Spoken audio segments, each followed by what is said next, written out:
Donc pour ceux qui n'auraient pas suivi les sessions précédentes, nous sommes sur une série de présentations concernant OTP, passwordless et autres accès, protection d'espace membre. Vous avez les articles ici. Et les vidéos sont publiées entre maintenant et le 1er septembre planifié sur Serial Streamer. Vous avez les liens là, ici. Donc vous aurez les projets puis les différentes vidéos des sessions de stream sur le site Serial Streamer au fur et à mesure. Et donc là aujourd'hui, enfin depuis quelques jours, nous étions sur de l'OTP. L'OTP c'est un one-time password, c'est donc la possibilité d'envoyer un message, un code par email ou par téléphone ou autrement, qui soit à accès unique. Donc le code a une durée de vie, il n'est utilisable qu'une seule fois pour un utilisateur, enfin quand c'est fait proprement. Et donc là j'ai un site internet avec simplement une page d'accueil, une page de connexion, je tape mon adresse email, j'envoie le code à l'adresse email. Et du coup, j'attends la saisie du code par mail. Côté boîte aux lettres, donc le mail est parti, il est censé être récupéré de l'autre sens. Là, je vais simplement récupérer dans mon serveur directement la valeur que j'ai envoyée. Ça va m'éviter de rouvrir les boîtes aux lettres. Alors normalement, c'est le CC8, c'est celui-là. Tac, tac, tac, tac. Bingo. 15h05, le 17, ça tombe bien, c'est le bon fichier. Donc ça va m'éviter de rouvrir les emails et puis d'attendre que les emails arrivent et autres, au moins là je l'ai en direct. Ce sera plus simple et donc mon code c'est le 772.010. Et du coup si je tape mon code ici, je me connecte et j'ai bien accès à l'espace privé.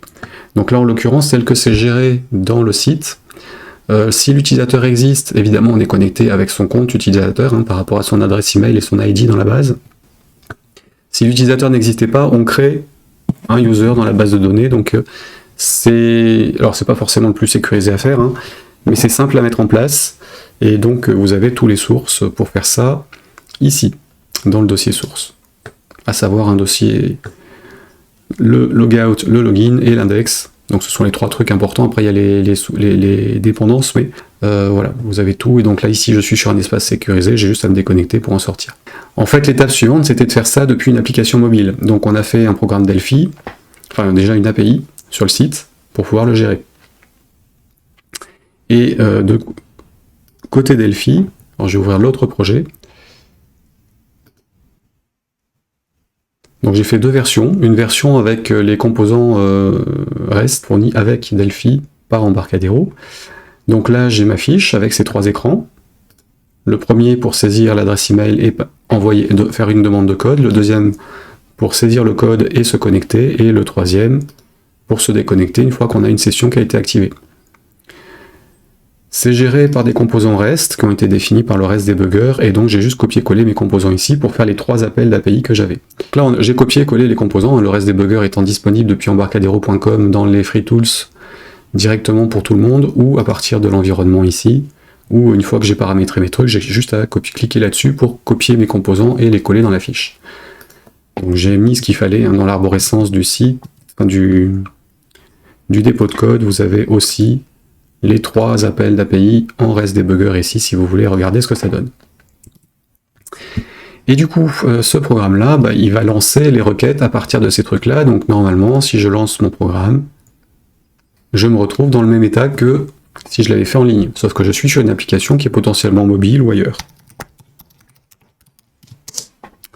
Donc next, il a fait la demande. Normalement, si j'ai regardé dans le Notepad++, j'ai bien le numéro qui a changé.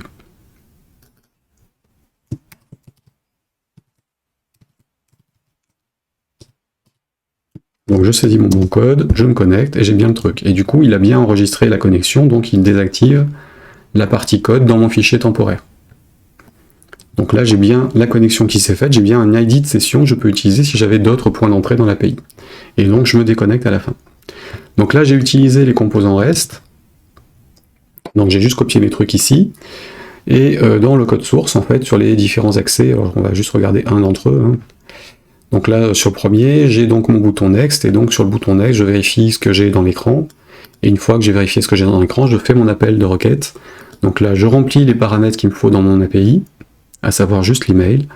J'exécute mon API, en l'occurrence ça c'est le composant request qui est ici.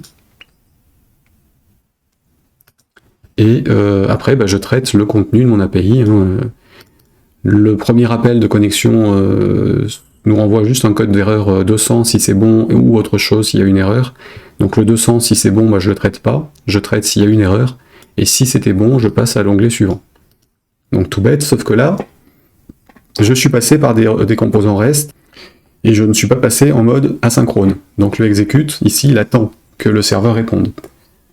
Ça marche bien sur Windows, sur Mac et sur Linux. Par contre, sur Android et iOS, c'est moyen parce que ça bloque l'application, le système ne veut pas, et de toute façon, Android refuse les appels web en ligne, enfin en thread principal.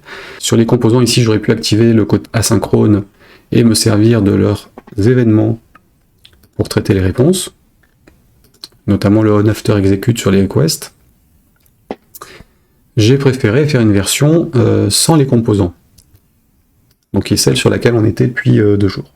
Donc la version sans les composants, en fait, j'ai créé les mêmes écrans, simplement, au lieu d'utiliser les composants, je suis passé par du code. Et donc j'ai un appel bloquant, ici, pour les 3. Donc le premier appel, c'est juste un envoi de code, il n'y a pas de retour. Le deuxième, c'est un test du code avec un retour de session, avec l'ID. Et le troisième, c'est une déconnexion. J'ai fait ces 3 trucs-là en utilisant les fonctionnalités de base des classes qui sont fournies dans system.net HTTP client. Ces trucs-là passent directement sur l'API du système, quel que soit le système. Et ça reste bloquant. Donc là, je paramètre mon appel et je lance la requête en poste. Et après, je traite la réponse. Pareil pour les 3. Donc ça restait du bloquant, et c'est pratique pour faire du débugage. Une fois qu'on a fini le débugage, on passe en asynchrone. Donc pour faire l'asynchrone, j'ai remis la même chose, sous forme de procédure. Par contre, la fonction en asynchrone, elle est forcément sous forme de procédure aussi. Et à la procédure qu'on appelle, qui va déclencher un thread, on lui passe aussi le code qui devrait être exécuté quand c'est bon, et le code qui sera exécuté quand il y a une erreur. Du coup, notre version synchrone se transforme en asynchrone en la mettant dans un thread. Donc là, j'ai choisi de passer par un tthread.createAnonymousThread. J'aurais aussi pu utiliser un ttask.run de la librairie system.threading. J'ai préféré prendre le createAnonymousThread parce qu'il est disponible depuis bien plus longtemps et il n'y a pas le pool qui est géré, donc je peux en lancer 50, il y a les 50 qui sont soumis au système et c'est l'OS qui se débrouille. Si je passe par les threads, en fait, il en lance en fonction du nombre de processeurs qui sont dispo, enfin de processeurs et de cœurs qui sont dispo, et donc il les lance pas tous en bloc. C'est la librairie pool le truc, pour éviter de saturer le système de thread. Donc là je m'en fiche, j'en envoie un, la requête se traite, et donc dans mon thread, j'exécute en synchrone la procédure ou la fonction que j'avais faite. Et ensuite je traite la réponse. Donc là en l'occurrence le OTP send code, il me renvoie rien, donc j'ai juste à appeler le code qui doit s'exécuter quand ça s'est bien passé, qui a été passé ici en paramètres. Et en cas d'erreur là-dessus, à ce moment-là, je récupère mon exception et je vais la passer à mon error callback, donc qui pareil a pu être passé en paramètre ici, et donc va prendre en paramètre l'erreur sur laquelle j'étais. C'est une façon de remonter au thread principal les anomalies ou le bon fonctionnement des trucs. Côté bouton sur l'interface, on appelle donc ce truc-là, et donc sur mon connect d'origine, je teste mon interface utilisateur, et j'appelle mon truc asynchrone quand c'est bon. Juste avant, je bloque le bouton, pour éviter qu'on clique 10 fois sur le bouton en attendant la réponse. Et donc une fois qu'on est sur la partie ici, je fais l'appel asynchrone, je lui passe les paramètres dont il avait besoin, que lui-même passe en synchrone à la procédure que j'avais faite, et je lui passe le code qui sera exécuté quand ça marche, et le code qui sera exécuté quand ça plante. Le code qui sera exécuté quand ça marche, c'est ce que j'aurais mis après ce truc-là, ici, dans mon source, si je ne le passais pas en asynchrone, en thread. Là, en l'occurrence, je bloque le bouton avant de déclencher mon appel pour éviter que quelqu'un clique plusieurs fois dessus, parce qu'une fois que ça s'est lancé, on reprend la main, côté interface. Donc je peux cliquer plusieurs fois. Et donc relancer plusieurs fois le truc, et du coup, quand c'est un envoi de mail, en fait, c'est le dernier qui est censé être utilisé, mais l'utilisateur, il va tomber sur le premier qu'il voit, et il va essayer le code qui est dans le premier, donc autant éviter de faire des appels inutiles. Donc là, j'ai ma procédure, et du coup, je bloque mon truc, avant d'appeler. Ça veut dire qu'il faut que je le débloque à un moment ou à un autre, au cas où. Donc je le débloque quand ça s'est bien passé, et je le débloque quand ça s'est mal passé. Ça, c'est parce qu'en fait, une fois qu'on s'est déconnecté après avoir enchaîné les 3 écrans, on peut revenir sur l'écran de connexion, et donc il faut pouvoir recliquer sur le bouton, donc je préfère le réactiver tout de suite. Je le remets dans l'état dans lequel il doit pouvoir être traité. J'avais une adresse email à l'écran, le code a été envoyé correctement, donc a priori l'adresse email était valide, je la stocke dans mon truc, et j'efface le champ de saisie. Et ensuite, je passe à l'onglet qui va demander le code. Ensuite, en cas d'erreur, donc je débloque mon truc et puis je fais un raise de l'exception pour la renvoyer à l'extérieur.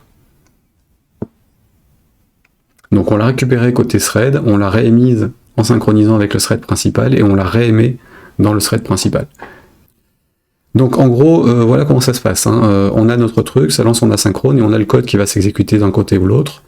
Et ici, on a simplement l'appel de la version synchrone en thread, avec l'exécution du code qui aurait été passé sous forme de code anonyme ou sous forme de nom de procédure correspondante.